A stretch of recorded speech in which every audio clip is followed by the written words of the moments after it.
I'm Bob the Booker, and as you may be able to tell from that very cheesy introduction, pretty stupid introduction, this is a tag all about Eurovision. So if, as much as books are obviously a huge passion of mine and a very, very big part of my life, Eurovision for me is something ridiculous and special and is kind of a second Christmas for me. And with that in mind, I decided, why not?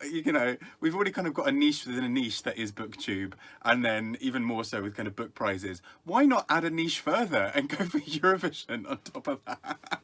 So this is a Eurovision tag, and I've kind of taken as prompts for this things that are kind of integral and kind of a big part of the Eurovision Song Contest. So for those of you who are unaware, where have you been? The Eurovision Song Contest is a song contest across European countries that has expanded to take on a few non-European countries, and we'll talk about that a bit later.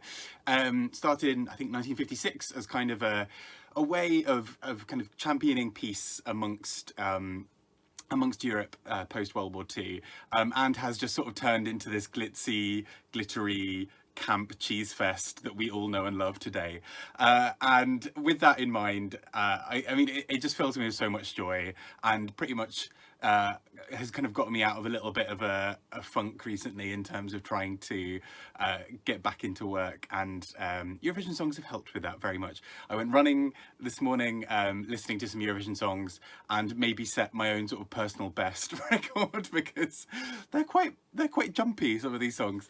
Anyway, so with that in mind, I have got Douze Prompts to kind of mimic the Douze Points thing. So let's get started with prompt number 1. So as part of the Eurovision Song Contest, countries send forward a song that will represent them and represent the country, its culture, all that good stuff. And so as a first prompt, I want you to think about a book or author who you think is a really good national representative of your country. Now that can be the country that you're currently living in, the country you're from, country where you have some kind of roots. If you have multiple countries that applies to, feel free to do multiple here, but for me, based in the UK, and from London, the national rep that I can think of a book that really I think represents where Britain is at the moment, and kind of a lot of the kind of conversations and a lot of identities, and the way Britain thinks about itself, is none other than Bernardine Evaristo's Girl, Woman, Other. I think this is such a brilliant book anyway, kind of just generally, I think it's a brilliant book, but I think this book so brilliantly summarises what it means to be in modern day Britain, not only kind of looking at these 12 characters, mostly women, mostly of colour, and kind of their experiences of the world, but also just what that means for modern day thinking around race, around identity, around gender, around sexuality, about so many other things. And so I think this is an absolutely brilliant book, and I am proud that this book has sort of, for many readers outside of the UK, has been a sort of an extra little window into UK life. Next, the song contest itself is split at the moment, in terms of the votes that come in, is split into juries and the public. So the juries, made of about sort of, I think, 5 or so sort of industry professionals in a country, give their scores, as do the public, and those two are added together, and thus we get the winners. And so for these 2 prompts, I want you to think of the jury choice, so a book that is critically acclaimed, and the public vote, so a book that is popular, both that you love. And so for the critical acclaim, I have gone for Penelope Fitzgerald's The Blue Flower. This is a gorgeous little novel. Penelope Fitzgerald, as you may know if you've seen some of my videos before, is an author I recently discovered and absolutely adore. The Blue Flower was one of those books that kind of went under the radar. It did get some kind of attention in terms of a couple of awards, but it's again one of those books it's kind of a writer's book almost. So many writers seem to adore this book, and yet it doesn't really have the same sort of presence as some sort of other books, or hasn't been given the same status. But I just think it's absolutely beautiful, to sort of detailing a sort of German romantic poet, and the kind of life around them, but plus with Fitzgerald's kind of trademark wit and insight and just sort of beautiful flowing language that's often quite spare and quite kind of stripped back, but I love it. And for the public vote, so a popular book that I really enjoy, I was kind of really struggling to think of what books do I like that are like super popular that would kind of fit for this. And the book that came to mind after a little bit of Google searching of kind of bestsellers was Stieg Larsson's Girl with a Dragon Tattoo series. I remember reading them a few years back and just being absolutely in love with the fast pace of it. It's not the kind of book that I normally kind of give myself license to go and read, and I was so glad that I did, because it's just, they're so interesting and so fun, as well as being quite gritty and dark and thrillery. So yeah, I'd have to say that. But I'd love to know your thoughts on both, you know, a critically acclaimed book that you love, but also a really, you know, a popular or kind of best-selling book that you also love. Now, as I mentioned earlier, it is not just European countries who have been taking part in Eurovision. Obviously, as the name suggests, they are mostly European, but there have been a few countries in recent years who have been part of the Eurovision Song Contest who are not European, or at least kind of straddle Europe in quite an interesting way. So the kind of straddling ones are, for example, Armenia, Azerbaijan, and Israel, where they're sort of technically not in Europe, but they are quite close, and there's a kind of historical relationship and a lot of other things. But the one outlier that people comment on every year is Australia, who, despite being quite far away from Europe, just, you know, just a smidge away, are, you know, big fans.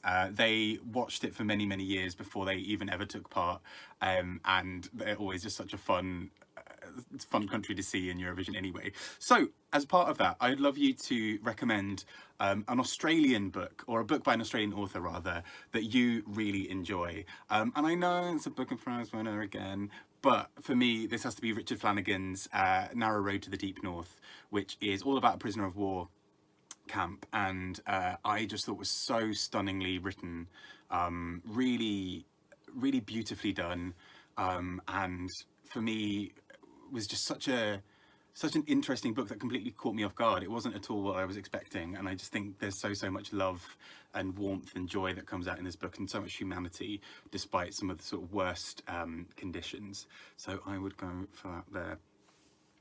Next up, Junior Eurovision. So yes, it wasn't enough to have, you know, second Christmas once a year. They decided to have a third Christmas, although I haven't admittedly been watching Junior Eurovision for a while. But Junior Eurovision was created for sort of a younger crowd, so for young singers to be able to have a chance to broadcast their kind of talent and their songs and everything like that. It's bizarre.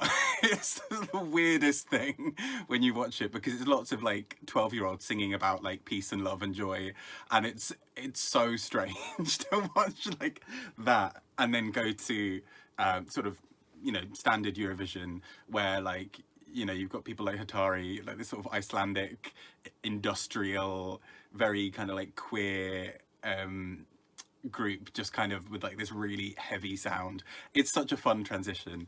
Anyway, so with that in mind, with Junior Eurovision in mind, I'd like for you to think of a book that's kind of written for sort of young adults or for children that you really enjoy. And so for me, this is Angie Thomas's The Hate You Give, which I just thought was such a brilliantly done book, that it manages to be both really accessible and really interesting, and kind of, you know, a bit of a page turner as well, but it has such an insight into what it's like for young black children in the US particularly, but kind of more sort of generally about sort of racial inequalities and about microaggressions. So I thought it was a really well done book, and would be my choice for the Junior Eurovision prompt here.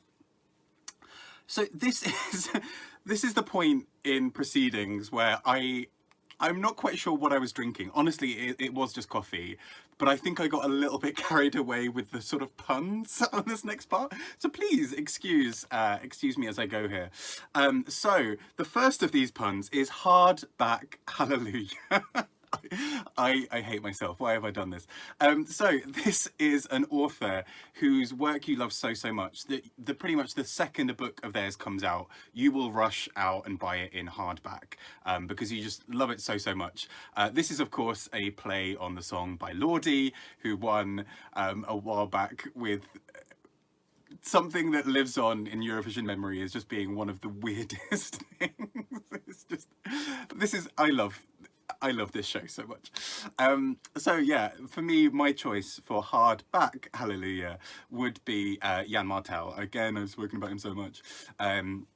But pretty much the second Jan Martel releases a book, I will happily go and pay for a good hardback edition of it. Although looking at that, I went to look at my shelves to kind of use one as an example and realised I have a couple of paperbacks of his because at one point, despite apparently being such a fan of his, I was in an airport and hadn't realised at all that he'd released a book that year or the year before, and saw the paperback version. I was like, hang on, sorry, what? So apparently that happens too. But yes, who is an author who you would really happily pay to get a hardback copy of, a hardback version of their books from? Next is fairy tale. You can see where these puns are going. These are ridiculous. I'm so sorry. It's not even a pun. It's just the name of a song. But Fairy Tale by Alexander Rybak won for Norway back in 2009 and broke kind of records at the time of sort of one of the highest scoring songs. Everyone seemed to love it. With that prompt, I would like you to think of a book that's based on myth or fairy tales that you really enjoy. So it could be the myths themselves, or it could be something that takes inspiration from it and then runs with it. I feel like I've gone very kind of traditional with this, and I've just gone for Fairy Tales by Carol Ann Duffy. So Carol Ann Duffy is, I already admire massively as a poet, and I love myths and fairy tales anyhow. But what she manages to do with this collection is actually quite substantial. I think she manages to take old kind of fairy tales, breathe a bit of new life into them, make them really funny and really rich and dense with kind of meaning and layers. But yeah, apart from anything else, it's just an absolute delight of a book. A friend of mine bought me this as a birthday present when we were living together, and it was just like one of the happiest. It was the most stressful year of my life, and having this was a real comfort to kind of just go and sit in a coffee shop for a bit and read this. So yes, Fairy Tales by Carol Ann Duffy. The next prompt, and really apologies for where these are going. This is just so stupid at this point. I got really carried away. So the next is 1944. Now this is in homage to the song by Jamala, which won for Ukraine, which was about an historical event affecting people in the Crimea. And there's a lot of politics and whatever that goes into that, and I don't know nearly enough about the situation to go into that. But this prompt is all about historical fiction. So what is a work of historical fiction that you think is really well done and that you would highly recommend to others? Again, I can't believe it's another Booker winner, I'm sorry. But I would have to say Hilary Mantel's Bringing Up Bodies. I just think this is so well done.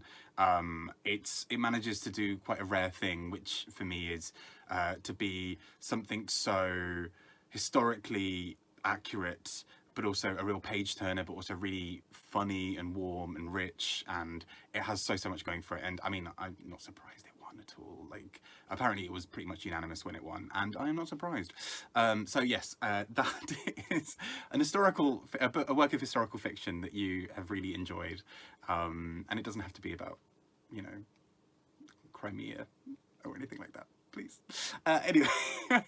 Next, on a very different note entirely, inspired by the wonderful dancing Russian grandmothers, we have Party for Everybody. And this is a cheesy classic, or a song, or a book that just absolutely makes you laugh, or just kind of, yeah, anything like that. And so for me, this can be nothing else other than Television by Augustin Burroughs. This was, I think, one of the first novels to properly make me laugh out loud. It is just the most absurd thing. Essentially, it's the idea that there is someone who works in TV who is, he is kind of caught up in a bit of a drama where it's sort of, he accidentally exposes himself live on air, and this leads to this whole kind of change in career and many other things, but it is just so funny and so brilliantly done. And so for me, I think in honor of, you know, the the wonderful Russian grandmothers who brought us all so much joy, I think it has to be that novel. And on a similar note, the next prompt is all about the person who won over the Russian grandmothers, because they somehow came second, and that is Euphoria. So this is a book that just makes you happy, and for me, something that makes me that happy, I think, is probably something like The Little Prince by Antoine de Saint-Exupéry. For me, it's just such a charming and beautiful book that it just makes me smile. It's just lovely. It's just lots of nice things. It's so comforting and so beautiful and brilliant. And I think for me, nothing else could really be used for that prompt. But yes, I'd love to know a book that makes you happy. And next up is a Eurovision song that is known way beyond the realms of Eurovision, and has just become such an absolute staple.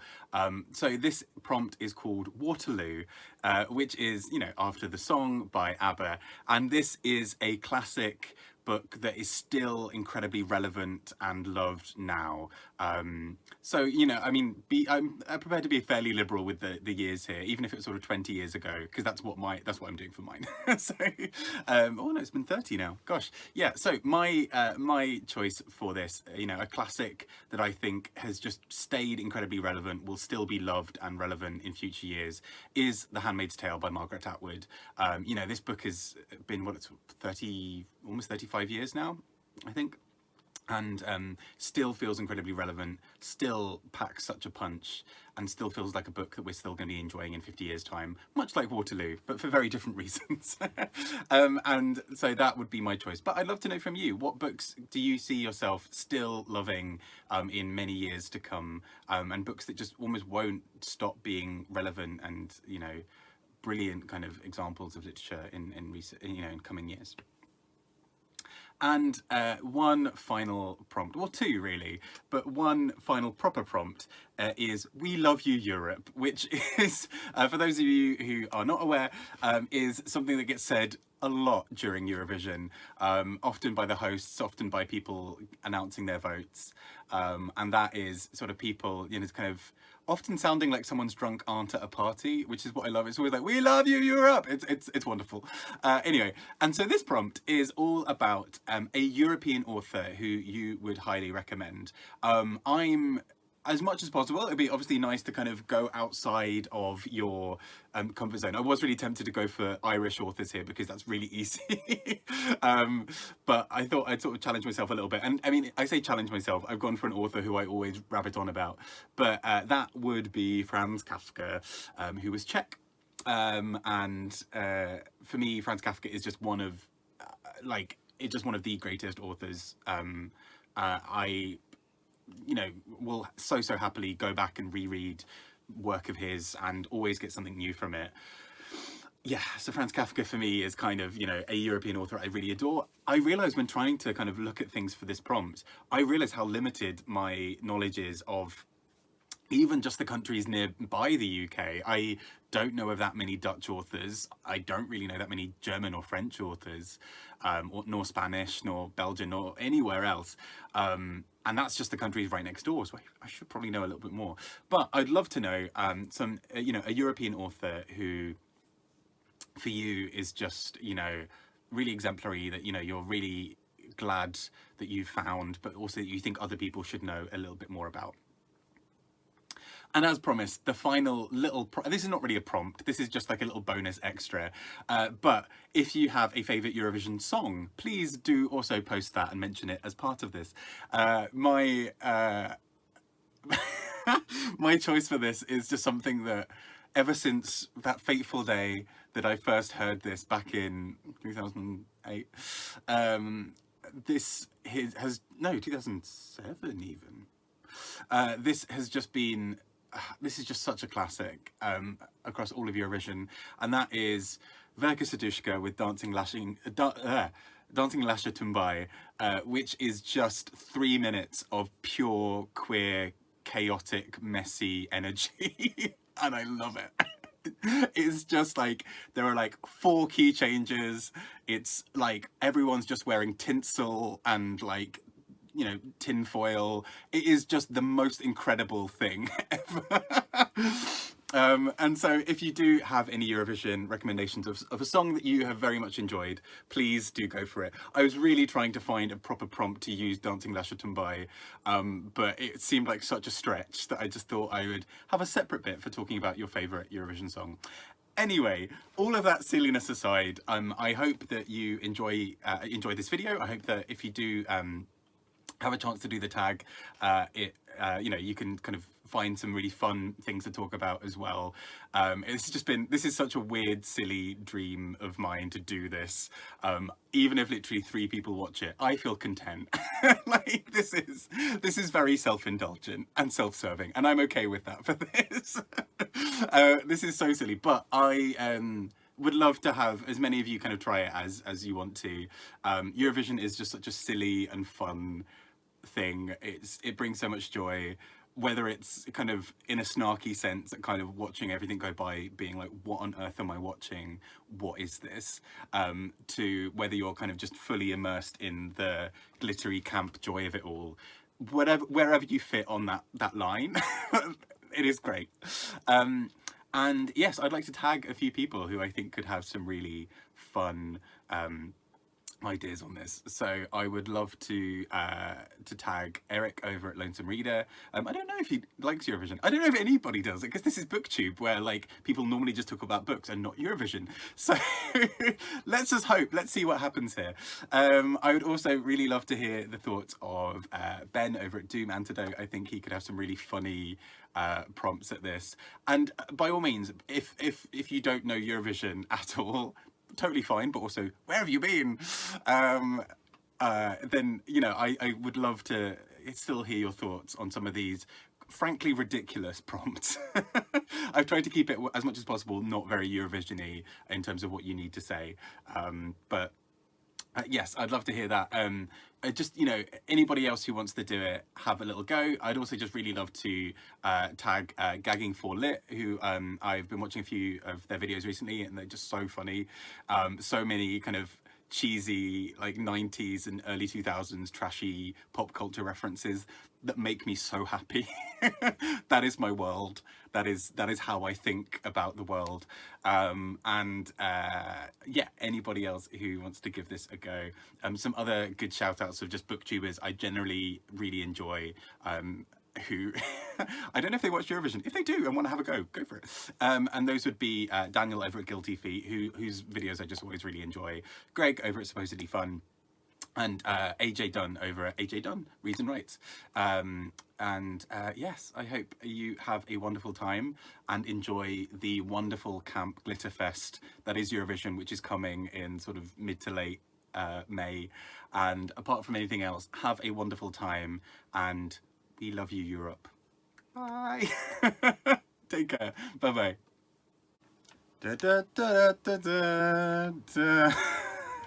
bye.